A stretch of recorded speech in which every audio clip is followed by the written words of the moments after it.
Hello and welcome to this video. My name is Carrie Ann. My channel often features my favorite literary characters and dolls from my collection. I have become a fan of 18-inch on the whole dolls, mainly from the American Girl Pleasant Company line, but also from Goods and Engelpuppen, mainly German doll manufacturers. And I have come to the end of sharing the individual dolls in my collection. And as a kind of fun, different thought experiment video, I wanted to kind of talk about and share like what I've dreamt of if I could like create or manufacture my dream line of dolls. Like if I was Pleasant Rowland and how Pleasant Rowland created the Pleasant Company and the original 3 dolls, I've thought to myself, like, what would be a perfect doll in my opinion? And like, what would I want the theme, the style of my dolls to be? So yeah, this is just kind of a wishful thinking type of video, but I thought it'd be kind of fun to talk about and share, because the more you're looking through different dolls and you're experiencing different dolls in real life, and then you're trying to interact with them, you start to have like dreams or aspirations of like, oh, this would be nice, or this would be nice. And yeah, if I had $1 million, what kind of doll would I make? So the first, and some of this is just kind of spitballing because I don't exactly know how it could all work out, if that makes sense. So my first kind of priority would be manufacturing an environmentally friendly doll. So I think one of the biggest unfortunates about vinyl dolls and doll collecting is the realization that they are like permanent objects. The vinyl is not necessarily recyclable, it's not really decomposable. So if these dolls reach the end of their life cycle, they're just kind of permanent waste. And I think that that is really unfortunate. You know, that we manufacture a lot of like children geared objects. Obviously dolls, these things are still enjoyed by adults. But for toys or objects that are so potentially short-lived in an individual's lifespan.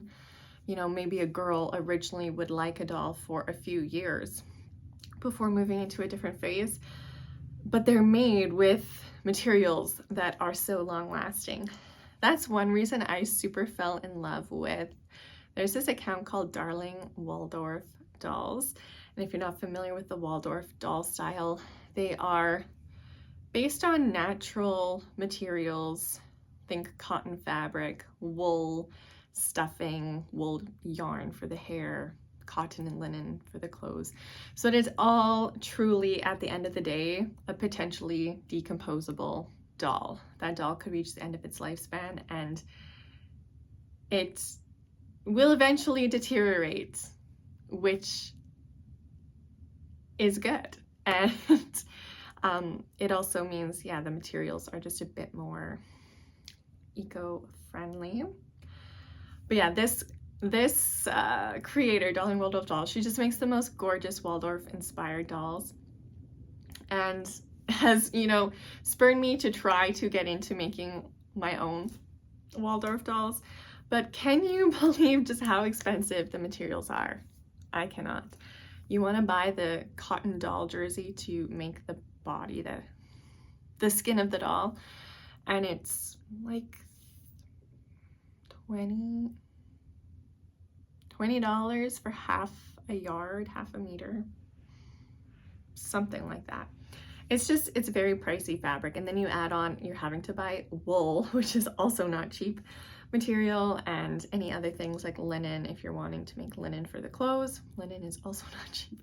So yeah, they are very pricey, high quality dolls, which I think they're so beautiful. But yeah, it was like I was trying to make some of those, see if I can make one of those. And I was always kind of trying to cut corners, so I haven't exactly made a beautiful replica.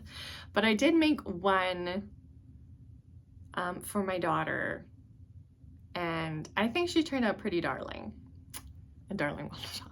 Okay, but that's kind of besides the point. So I love that philosophy of these like naturally based toys.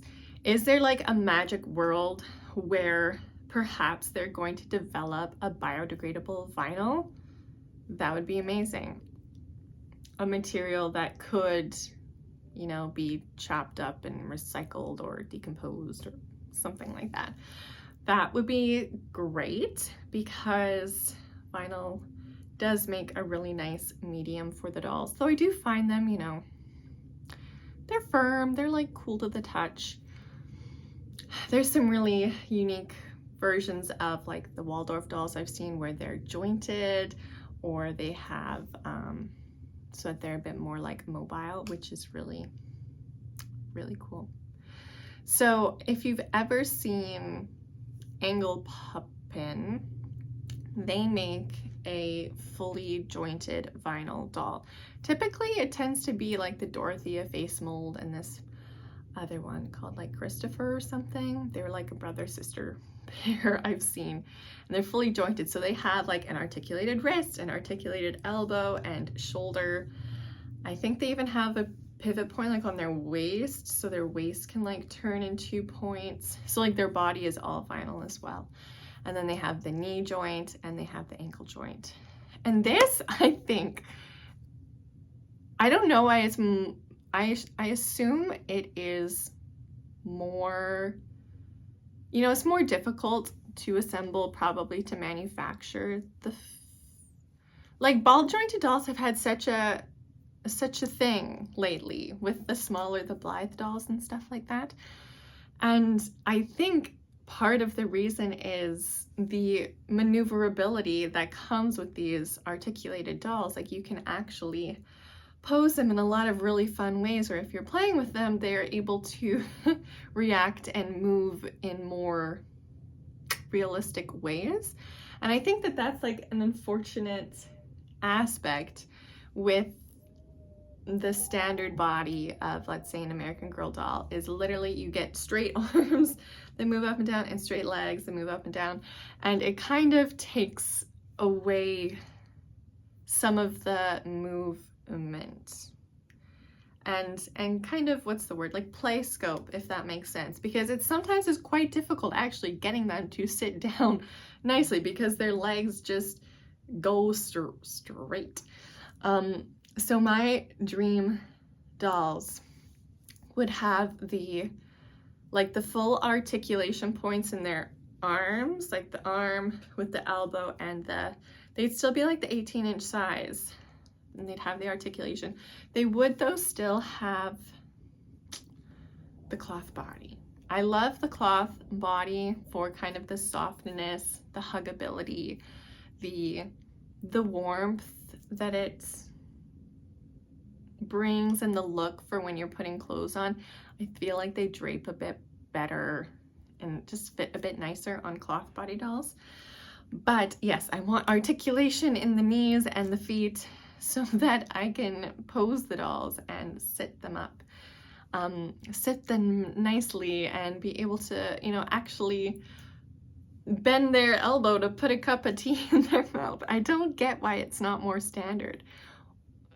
Yeah, why American Girl has never, because I've seen them. I've seen that Angle Puppin makes or has made that is possible to have the articulation. And yes, like, do you end up getting, you get like a line at the joint, but you know what, if you don't want to look at that, then you put them in a long sleeve garment, or you put them in a pant or a dress. Like a lot of times, depending on the way you dress them, you wouldn't even then see. You'd see, you know, potentially their wrist points, but people still enjoy the smaller ball jointed dolls regardless of that. So yeah, my dream dolls would have articulation points, they would have soft bodies, they would hopefully be made with environmentally friendly, biodegradable materials, cotton, cloth bodies, natural materials, stuffing, and then, you know, please somebody bioengineer some biodegradable vinyl for my dream doll collection. But and then yeah, I couldn't exactly you know, I'd need somebody to make a doll mold. They would be sleep eyes. I would use sleep eyes. And then of course, Kanakalin. I never quite know how to say the word. Kanakalin wigs. I'd want my girls to have, obviously, wigs. But then the more important aspect would be my theming. Like, how would my dolls be then characterized and packaged, and what would the doll experience be like?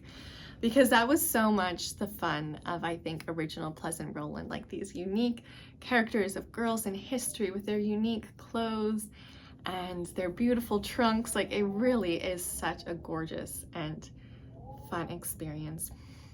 And so yeah, part of me leans into, I really love the Germanic European influence and vintage influence.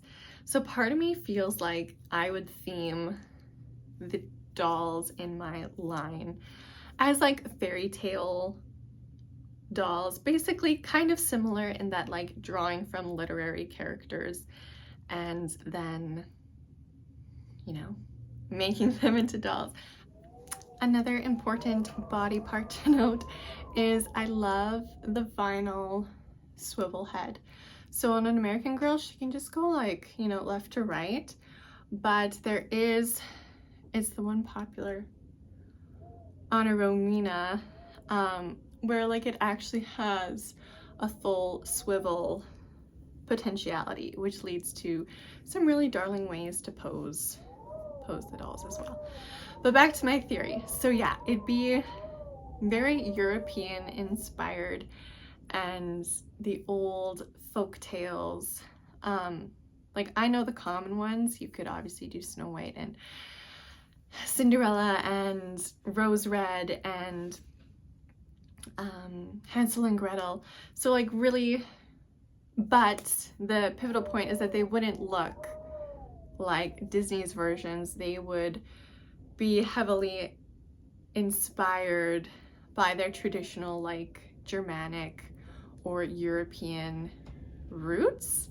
And I think it would be so fun designing the clothing for these girls, and picking the fabrics. That's my favorite part. But how I would kind of, let's pick, for example, and, like, yeah, it'd be very kind of maiden inspired, like their everyday maiden look. So my doll would obviously be presented as she is, and then would have her everyday maiden dress.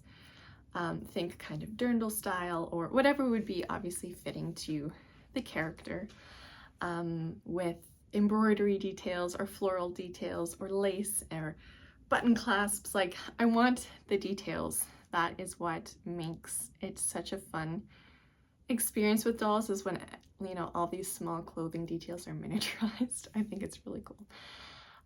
So yeah, they would have their everyday outfit. They would also come with a sleeping gown, a nighttime attire outfit, so you could dress them for nighttime. And then they would also come with a, like, fancy attire. So think when they have potentially their princess moment or just a more done up type of moment, they would come with a bit more of an elegant dress version for having some more elegant moments. And then I totally love the idea of doll trunks. I'd want them to be really, like, or not ornate, but, you know, like a doll trunk that makes you think of an old armoire or like a wood carver, and that you'd have those beautiful like floral painted details, kind of like you see on Kirsten stuff, but just think more.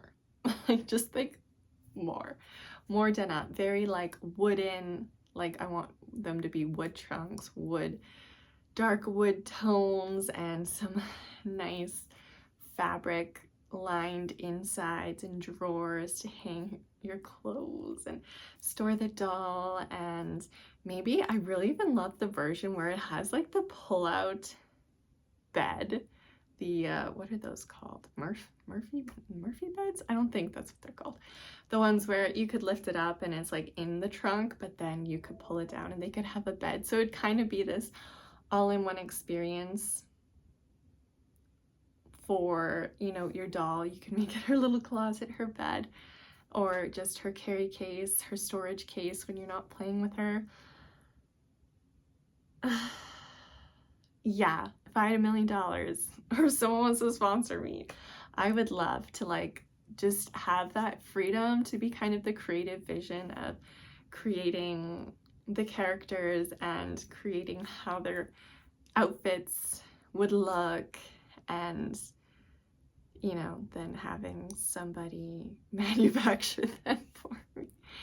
I don't know. It's I really, one direction of my heart really wants to kind of just bite the bullet and commit to trying to make like Waldorf dolls, and then, you know, then I can kind of do that individually. You make an individual doll, an individual, and that's really fun. It's a lot of, I can barely find the time with my young daughter to just make new doll clothes.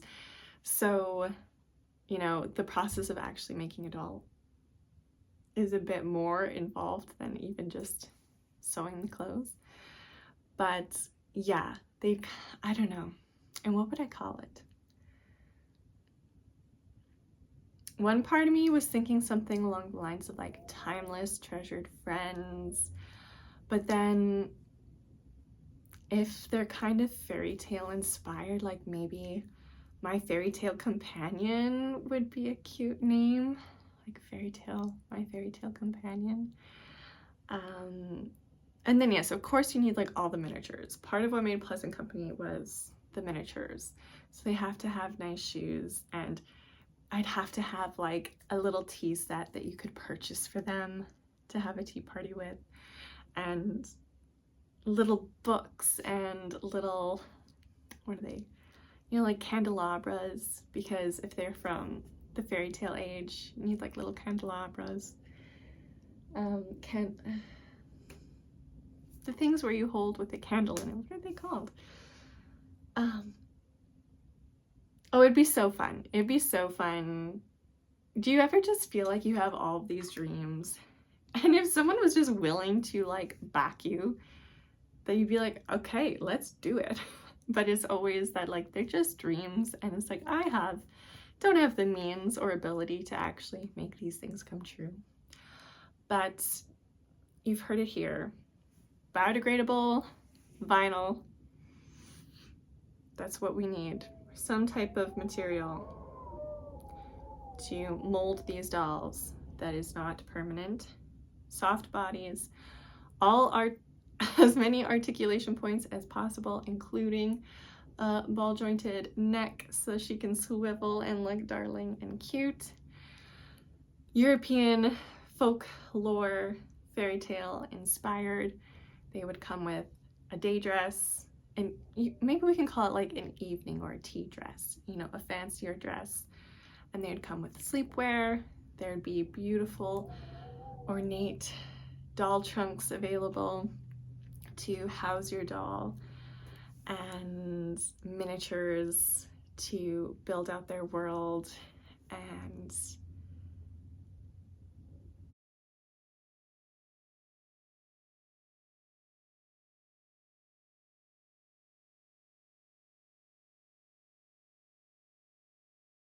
oh, it'd be so fun.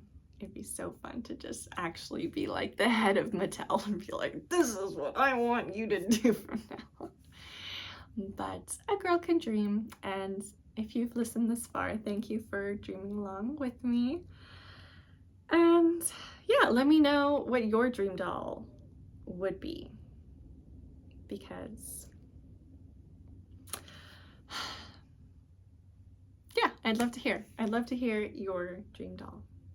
Okay, bye for now.